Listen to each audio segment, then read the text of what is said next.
Every time. Instantly. Every time. Instantly. Half the time. Instantly. Not just some of the time. Instantly.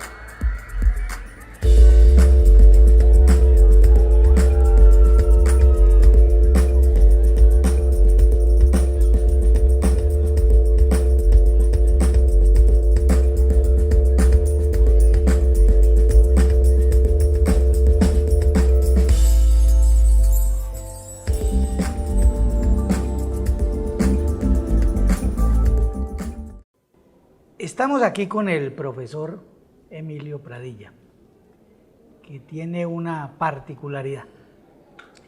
Él es colombiano, pero lleva muchos años en México. Es de formación arquitecto, pero arquitecto sui generis, porque es lo social, está detrás de su preocupación. Es el análisis del desarrollo urbano, el análisis de la configuración de las ciudades desde una perspectiva de ciencias sociales. Hace muchos años, hace más de 40 años en la Universidad Nacional, Emilio desde la Facultad de Artes y Arquitectura inició una revista que se llamaba Ideología, Diseño y Sociedad, que después, convirtiéndose en una revista mucho más amplia de temas políticos, sociales, etc., se llamó Ideología y Sociedad. Ahora viene trabajando todos estos temas dedicado a la docencia, escribiendo, y muy de cerca de todos los procesos que suceden en Latinoamérica, especialmente, me comentaba ahora, en Brasil.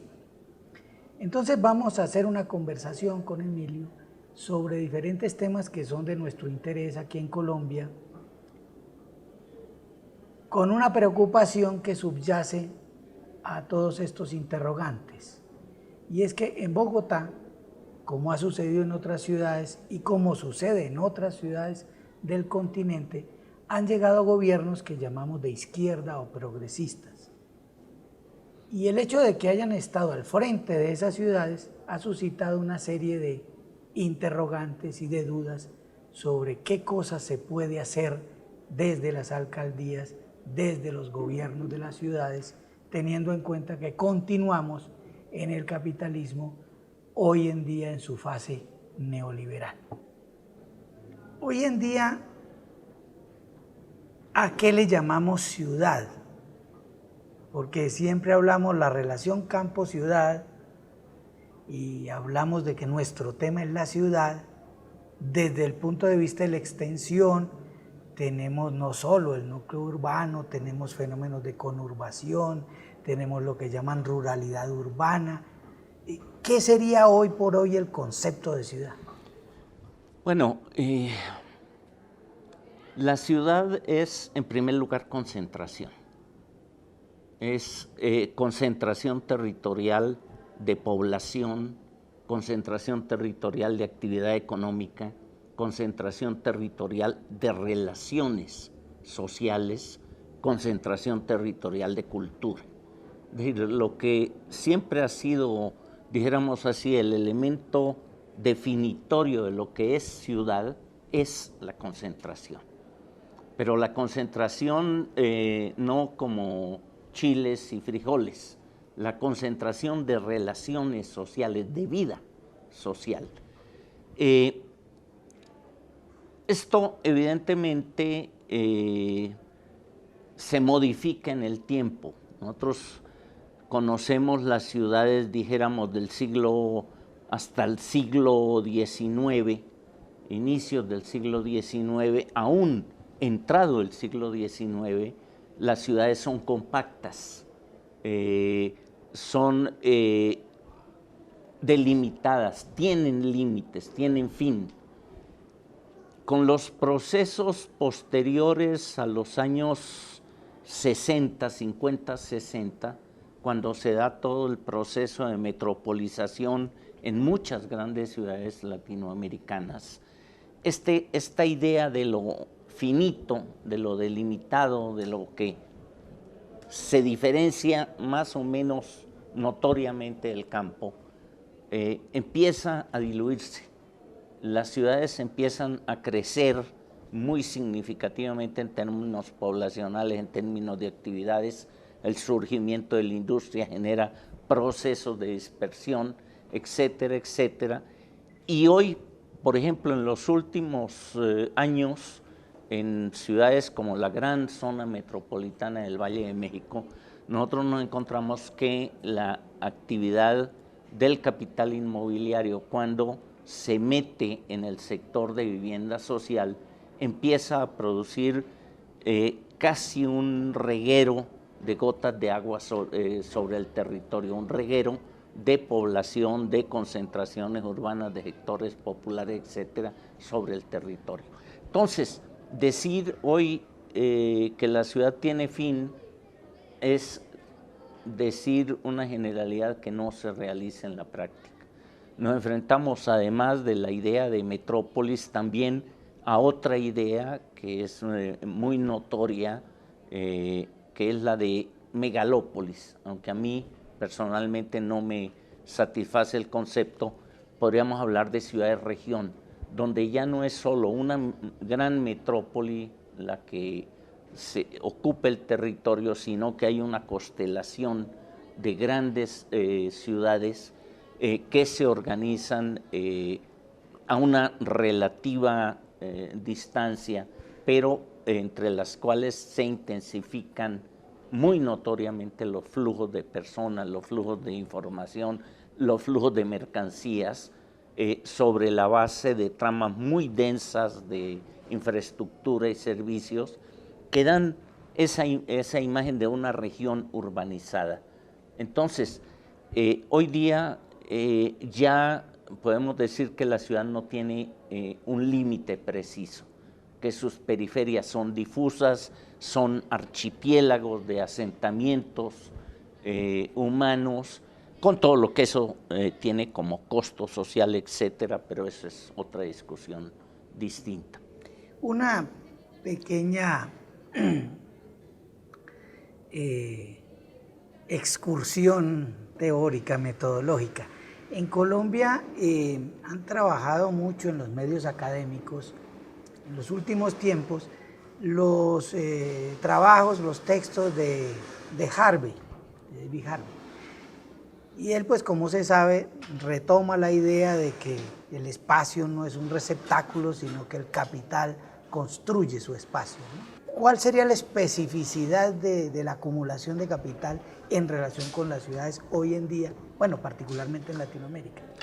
Bueno, el tema es relativamente muy amplio.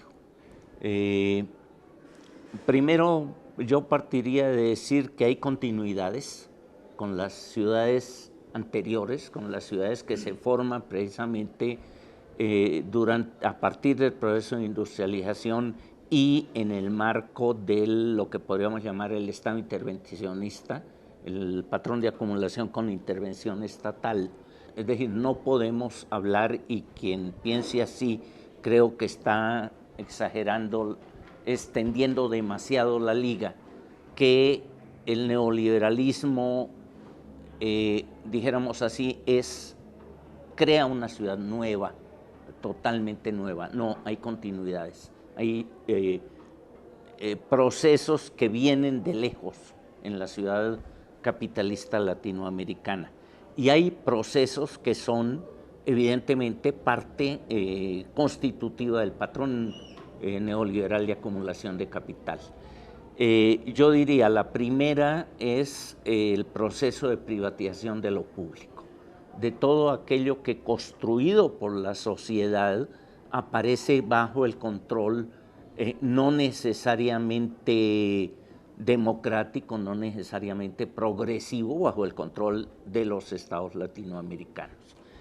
Y en eso, en lo que nos atañe a nosotros, o lo que más nos interesa a nosotros, es precisamente la privatización de lo público urbano, aquello que consideramos como parte constitutiva estructurante de la ciudad, las infraestructuras y los servicios sociales y también los ámbitos, los llamados espacios públicos.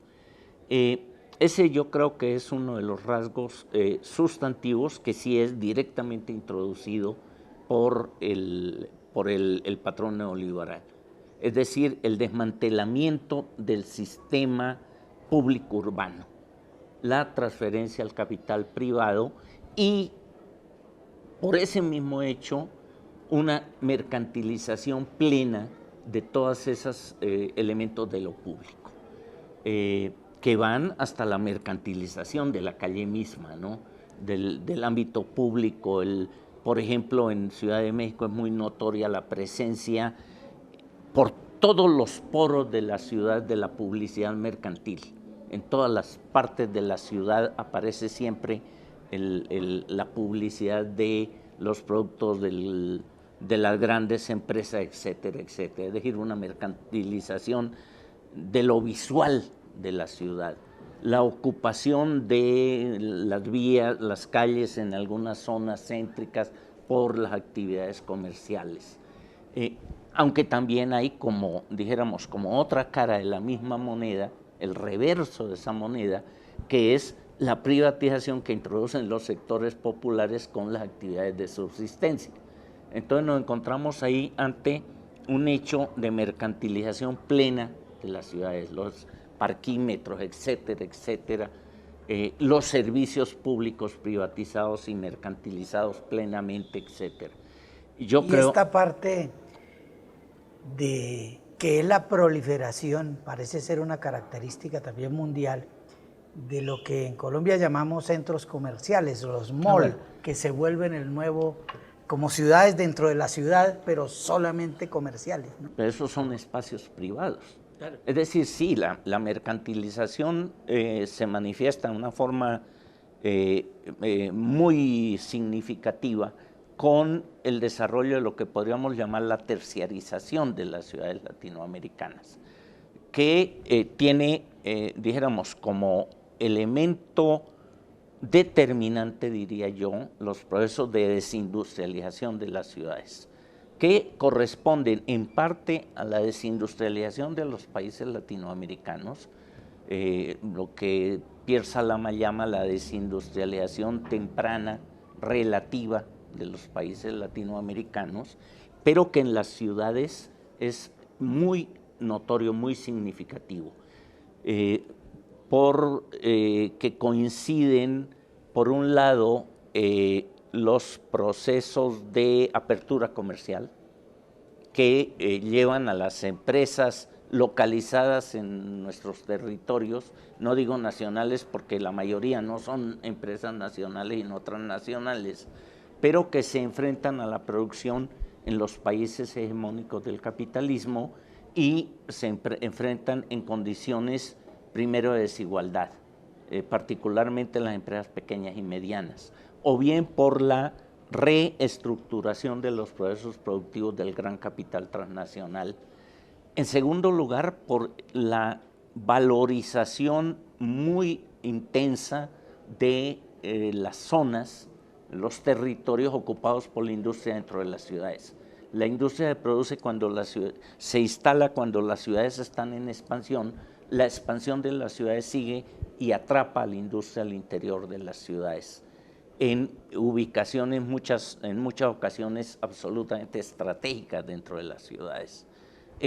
Por tanto, un alto precio del suelo que les permite recuperar gran cantidad de capital e irse a instalarse en otros lugares distintos a partir de desmontar las empresas y entregarlas al capital inmobiliario financiero. Entonces, por un lado, esa desindustrialización determina, con una correlación pues simple, un problema de matemáticas básicas, determina el crecimiento del sector terciario, ya que el sector agrario tiende a decrecer continuamente. Pero en segundo lugar, porque la salida de la industria por una parte, y por otra parte, la intensificación del capital, de la composición orgánica del capital en las empresas industriales, genera cada vez más una incapacidad de esa estructura productiva de absorber población, población trabajadora. Se eleva, por tanto, lo que llamamos la masa de superpoblación relativa en las ciudades, crece el ejército industrial de reserva que sobrevive básicamente en actividades terciarias, la llamada informalidad, es decir, actividades de subsistencia que por naturaleza son esencialmente terciarias. Es claro que en América Latina se da ese proceso de desindustrialización y hoy en día en lo que llamamos el modelo extractivista pues se refuerza esta economía prácticamente de enclave. Entonces uno podría decir es característica de estos países, hoy en día llamémoslo de la periferia, aunque el concepto está en discusión, o semiperiferia. Pero resulta que aún en Europa, en Estados Unidos, están hablando de la hipertrofia del sector terciario y están relacionándolo mucho con el cambio en las características tecnológicas del capitalismo contemporáneo, que se habla del capitalismo cognitivo y de las formas deslaboralizadas de contratación del trabajo. Entonces hay un montón de gente que trabaja ya no en la fábrica, sino en un tejido muy amplio de sometimiento al capital, pero que ya no es la clásica industria. Entonces alguien podría decir, no es un fenómeno propio de la periferia de Latinoamérica, sino que también en el centro del capitalismo habría una tendencia a que crece de todas maneras la ciudad, a pesar de que ya no es posible. Evidentemente esta temática, que es de gran importancia, nos llevaría a reflexionar sobre muchos temas distintos, ¿no? El cómo se ha elevado a partir del cambio tecnológico incesante, se ha elevado la composición orgánica del capital en los sectores productivos, cómo cada vez se necesita menos población, menos fuerza laboral para producir lo mismo. Nos llevaría a una discusión sobre esa mal llamada economía del conocimiento, sobre la cual yo tengo muchas observaciones críticas, etcétera. Pero yo quisiera, para no extendernos tanto en ese terreno y volver a nuestros temas latinos, quisiera señalar que nuestra terciarización, yo la defino como una terciarización espuria, porque no es la terciarización que surge en ese proceso, sino una terciarización que está alimentada fundamentalmente por esa sobrepoblación relativa que sobrevive en actividad en el rebusque, como lo dicen ustedes en Colombia. Esa masa enorme de población que llega al 60% en promedio en América Latina, según datos estadísticos oficiales, que está formada por 130 a 150 millones de personas en el continente, etcétera, que es una actividad de subsistencia para la población que la realiza, que tiene muy bajos niveles de ingreso, es decir, no recibe siquiera el equivalente de un salario industrial, o que bien se desarrolla en actividades puramente suplementarias de servicios personales, o que bien tiene un carácter en muchos casos ilegal, donde hay dos capas abiertamente diferenciadas. Es decir, un sector popular que sobrevive con esas actividades, muchas veces bajo formas casi de esclavitud, y por otro lado esa lumpenburguesía, esa burguesía mafiosa que acumula capital en el sector. Entonces, en América Latina ese es el patrón de la terciarización y por eso es que yo señalo que es una terciarización espuria, una terciarización dominantemente informal, de muy baja productividad y que sin embargo vive fundamentalmente, existe fundamentalmente por el sector productivo. Es mi crítica a esa supuesta economía del conocimiento que aparece desvinculada totalmente de la producción cuando eso no es real. Esa actividad del conocimiento parte de objetos producidos, instrumentos, computadoras, sistemas satelitales, etcétera, la parafernalia de los teléfonos celulares que salen de la industria. Entonces lo que tenemos que ver es cómo hay un movimiento de tecnologización de la producción de los productos, de reducción de la población, y que el sector terciario sigue siendo absolutamente dependiente de la producción industrial, de la dinámica de la producción industrial y no de su propia dinámica, y esto es importante, etcétera, ¿no?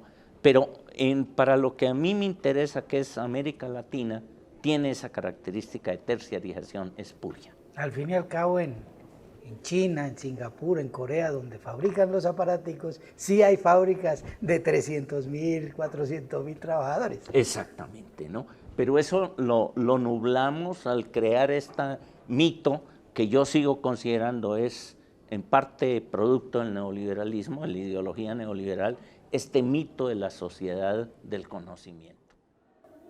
Bien, dado que la forma ciudad nos plantea una serie de problemas ya de gran calado histórico y general del orden del modo de producción, que se concretan en el tema ambiental, ¿qué podría uno decir del futuro de la relación ciudad-campo, de la misma forma ciudad? ¿Habría la posibilidad de una perspectiva distinta, transformadora, radical de la misma forma urbana? Bueno, yo empezaría diciendo que la ciudad no es en sí misma la única y la fundamental causa del desastre ambiental. Son muchos factores los que se suman. Nosotros mismos como población, independientemente de nuestra ubicación en la estructura social, somos devoradores de naturaleza, destructores de naturaleza, no nos ocupamos para nada de cuidar lo que tenemos. Y bueno, sí, la forma ciudad es una forma por concentración altamente contaminante, altamente destructiva. Piensa lo que puede contaminar como ciudad los 20 millones de habitantes de la zona metropolitana del Valle de México. Es verdaderamente gigantesca, son 20.000 toneladas diarias de basura, la contaminación del agua, etcétera. En eso estamos de acuerdo. Ahora, deshacer las ciudades, deshacer estos gigantes de 20 millones de habitantes o de 30, como es el caso de Tokio y Yokohama, implicaría una destrucción de condiciones materiales de la acumulación de capital, sí, pero también de la reproducción de la población. Viviendas, hospitales, escuelas, sistemas de agua potable, sistemas de energía eléctrica, etcétera, etcétera. Cambiar radicalmente todas las estructuras culturales, todos los sistemas de... La ciudad tiene muchos siglos de acumulación. ¿Cuántos siglos llevaría desmontar estos gigantes? Yo no me atrevo en este momento a pensar si sería bueno o viable, no lo sé. Hoy día la sociedad es a 80% urbana. Vamos a llegar casi a la urbanización total en 30 años, 30, 40 años, vamos a llegar a la urbanización total de las sociedades. Ya La agricultura va a ser en gran medida también hecha en instalaciones asimilables a lo urbano.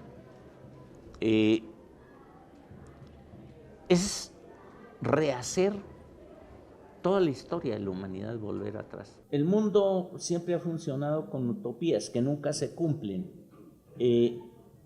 Los planteamientos de Harvey son buenos, digo, los hace además con muy buena fe y con un valor que a mí me parece sustantivo. No es el único, pero tiene el valor de, en la época del neoliberalismo, seguir citando los textos malditos, ¿no? Y reclamarse de lo que se reclama. Yo estaría de acuerdo que el mundo sin mercancías sería fenómeno. Estoy de acuerdo hace muchos años, desde que era joven, imberbe en la universidad.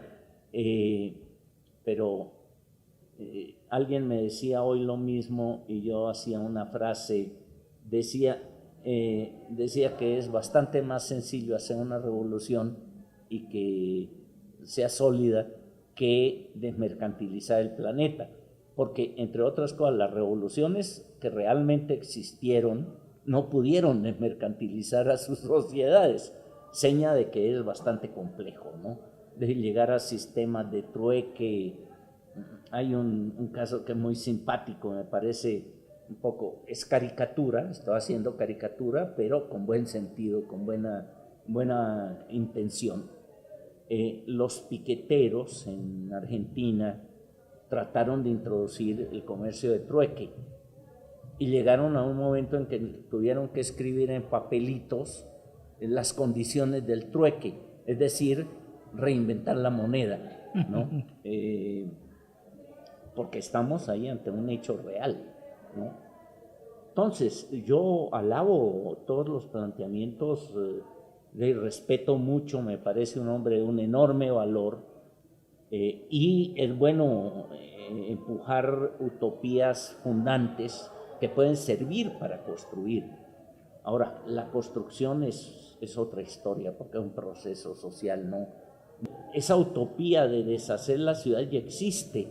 Recordémonos de la ciudad lineal en la Revolución Rusa.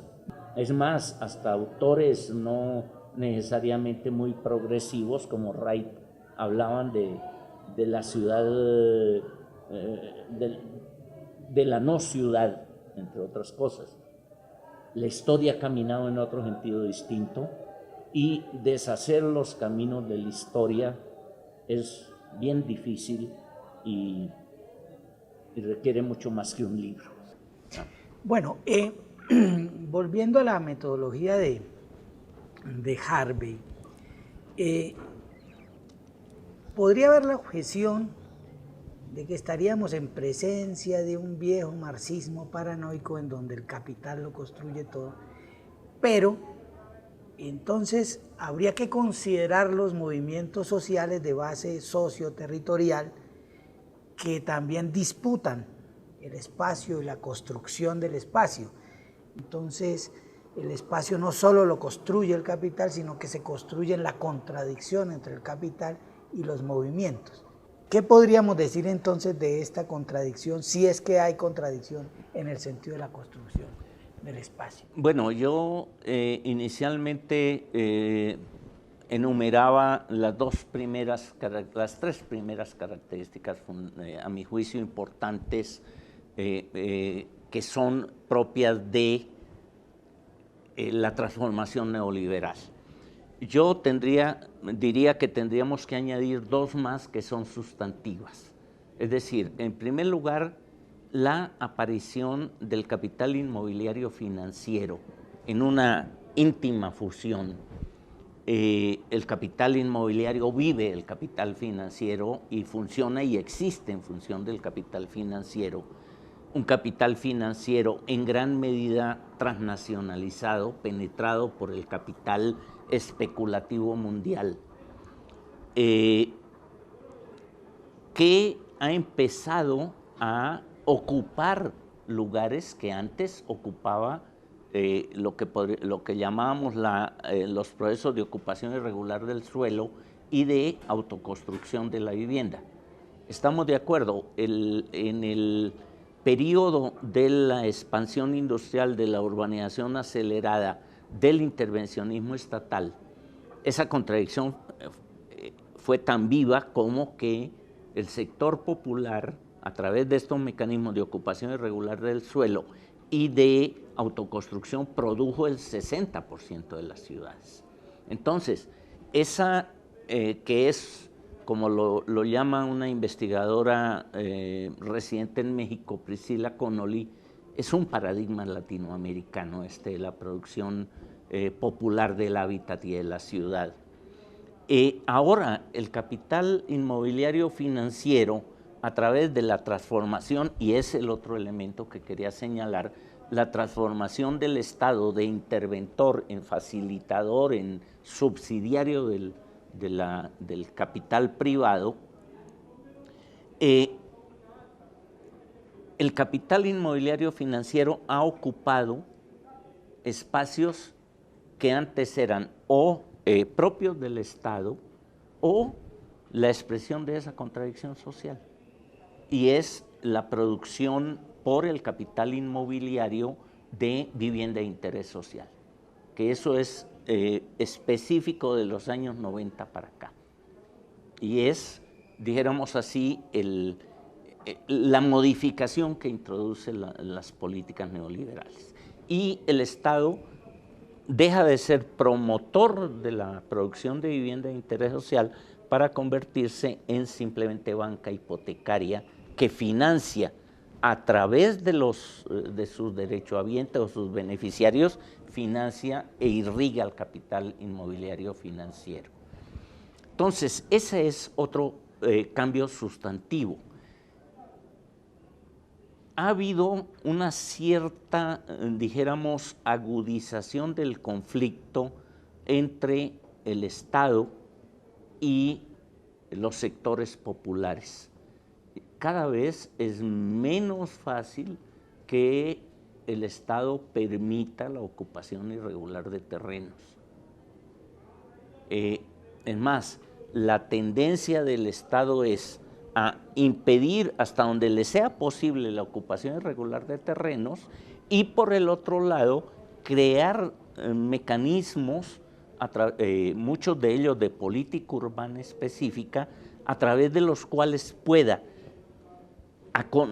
facilitar el acceso del capital inmobiliario financiero a ciertas áreas de las ciudades ocupadas por sectores populares e iniciar el proceso de expulsión de esa población de esas áreas, muchas de ellas estratégicas en las ciudades, para los procesos de reconstrucción, reproducción de la ciudad, verticalización, etc. Eso implicaría a la vez una redefinición de lo que consideramos como espacio público. También, incluido, pero en primera instancia es la respuesta del Estado como facilitador a la acción del capital inmobiliario financiero, que reemplaza como creador de empleo, así sea transitorio, de baja remuneración, de baja calificación, al empleo que está perdiendo las ciudades por la desindustrialización. Entonces, los gobiernos, incluidos los gobiernos de izquierda, se han convertido en facilitadores de la acción del capital inmobiliario financiero. Este fenómeno está produciendo dijéramos, un movimiento en las contradicciones entre el Estado y los habitantes urbanos.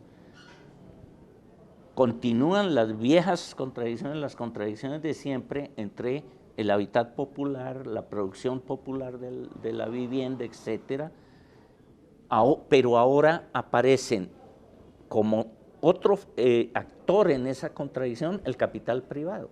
Hay sectores de capas medias de la población, de ingresos medios y a veces hasta altos, que se ven afectados por la acción del capital inmobiliario.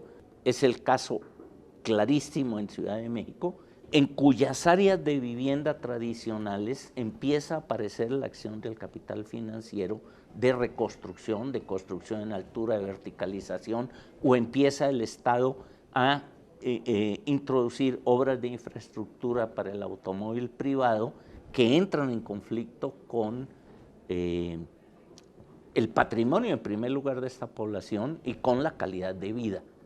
La relación actual entre lo que podríamos llamar el poder real, y hay figuras aquí que estamos hablando, el capital financiero inmobiliario, que son grupos reales, personales, de carne y hueso, y el poder formal o político, ¿no? ¿Qué puede explicar ese fenómeno de gobiernos que aparecen como progresistas? Es decir, eso a mí me crea dos inquietudes. Primero, ¿por qué llegaron? ¿Qué hace que se haya facilitado la llegada de esos nuevos gobiernos? Y la segunda es, ¿qué pueden hacer? ¿Qué ha llevado? Bueno, las grandes ciudades por lo general son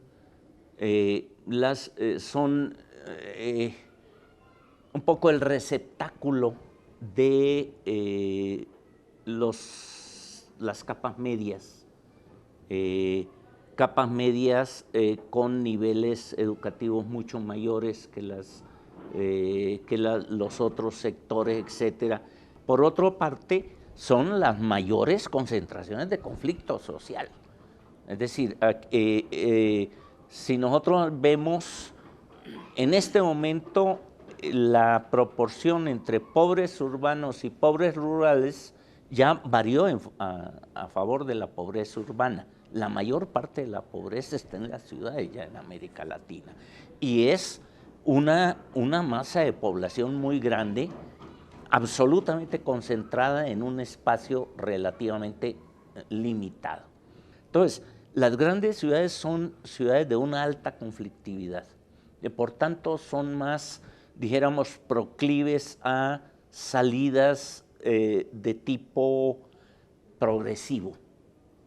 Y eso un poco lo hemos visto a lo largo de ya un periodo mayor a la última década, ya son casi 2 décadas, empezando en parte en Brasil, en menor medida en México, de las experiencias de corte progresivo, de corte, comillas, de izquierda.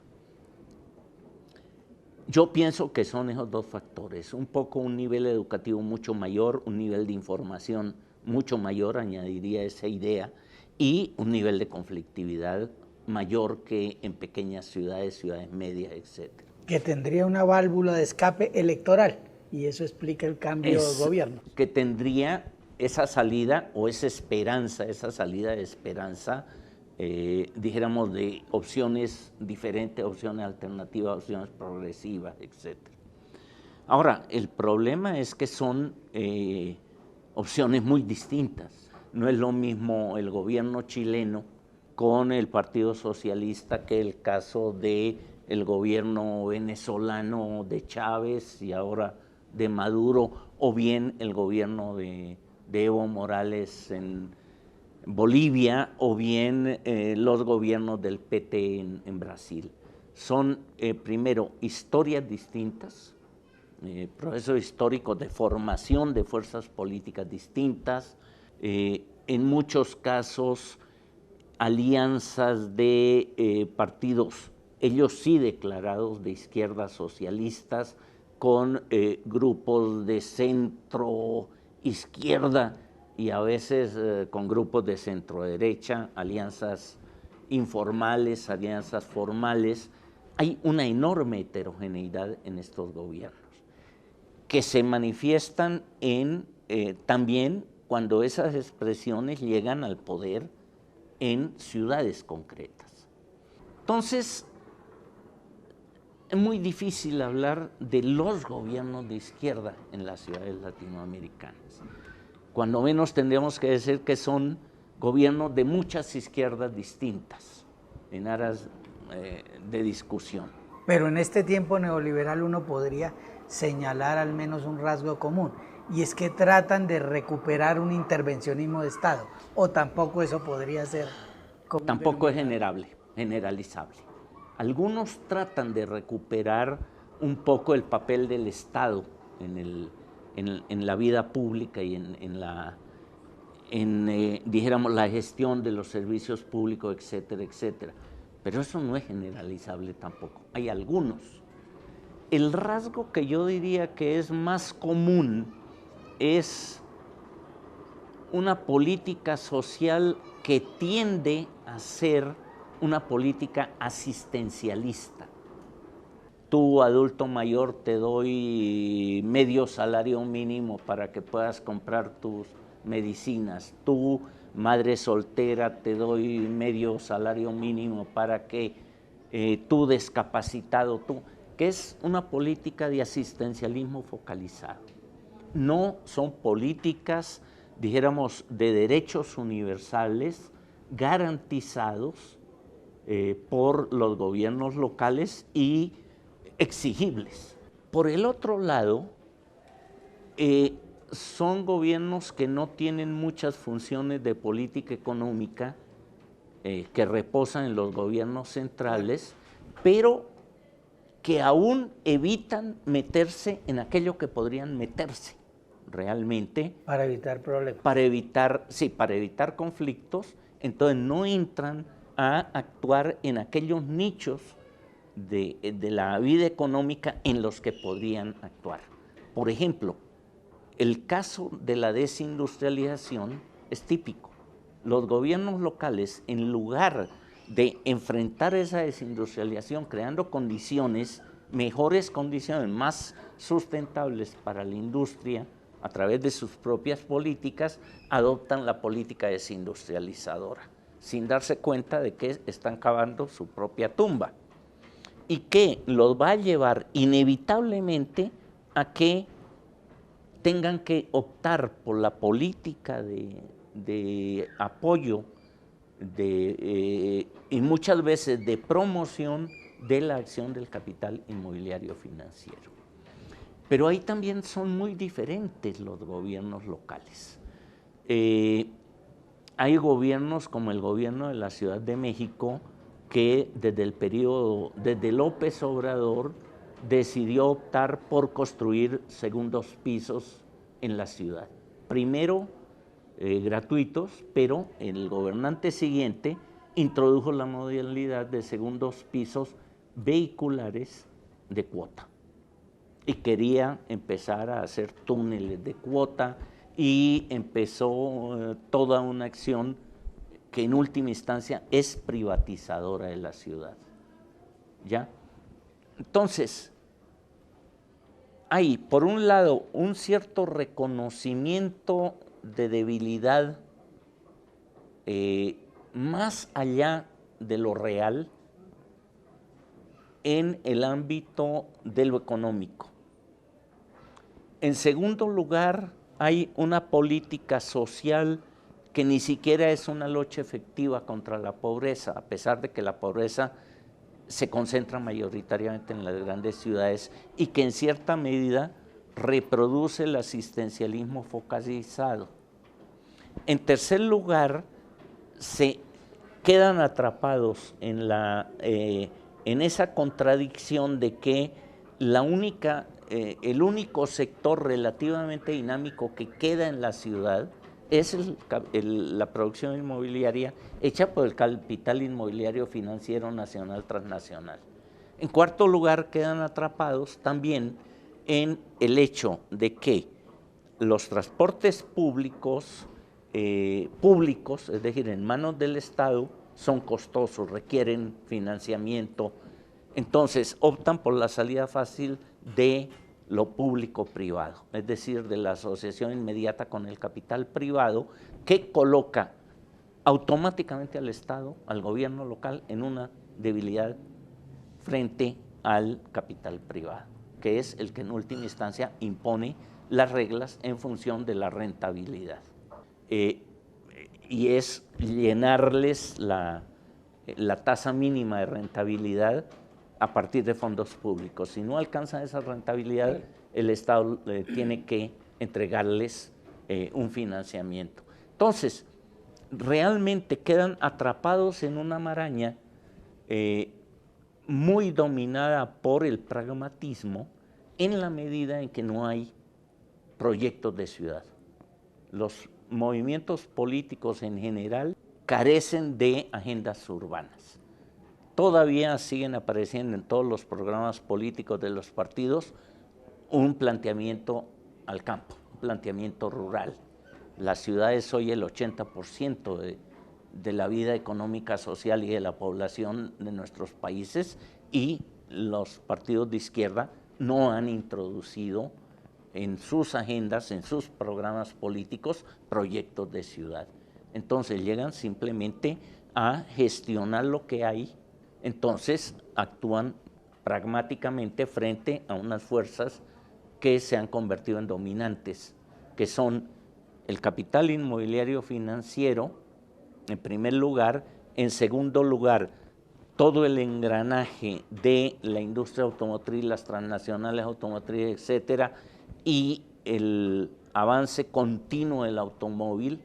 Entonces, quedan atrapados ante el hecho de que tienen que responder al automóvil y eso les consume toda la capacidad de acción frente a lo que debería ser un desarrollo masivo de los servicios públicos de transporte.